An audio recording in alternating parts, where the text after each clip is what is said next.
Today, ato explain ang differences between Mala-Insay and Mala-Prohibita. First, unahon na to ang Mala-Insay. Ang Mala-Insay is ang kanang kanang krimen nga dili maayo o dili maayo sa pananaw sa Ginoo. Then ang usa pa is bisag wala pay batas nga nag-ingon nga bawal ang pagbuhat-an nga krimen is sa mata sa Ginoo, sa mata sa mga tao is wag ka nang binuhatan sa demonyo nga dili gid maayo. Kanang ang example na ko na is kanang pagpatay, then pagpangawat, pagpang-rape, ingana kay di gid maayo nga kanang di gid na maayo sa pananaw sa Ginoo sa kuan.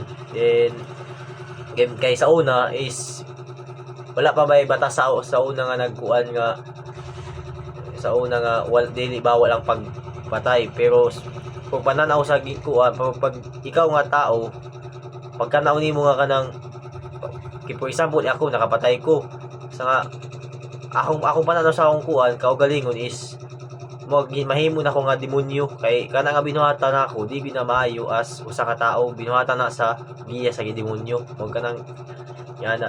Then ang isa is kuan ang kaduha is ang Mala-Prohibita. Ang Mala-Prohibita is ang kanang kuan krimen nga sa una dili pa bawal nga panahon pa nga kuan wa pay batas nga gaingon nga bawal na.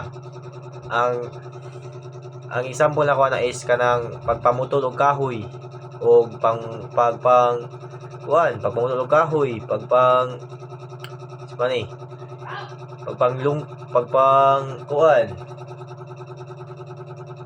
basta ka na pagputol og kahoy, di ba sa una wala pay bawal sa una nga kanang magputol og kahoy unsa diha kay sa una atong buhat ang importante gid ang kahoy kay syempre asa ta magbuhat og atong balay usa ato pagbuhat og balay watay kahoy.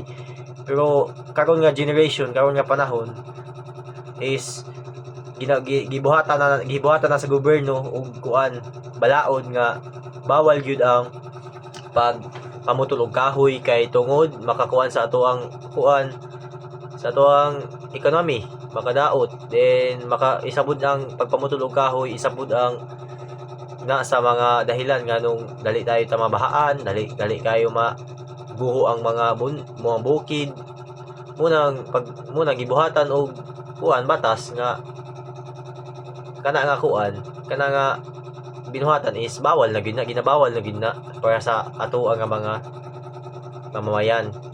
Di dapat mosunod pud ka sa unsay kuan sa gobyerno kay para magkakuan pud ta ba. And then mo to akong explain about sa Mala-Insay and Mala-Prohibita. Thank you.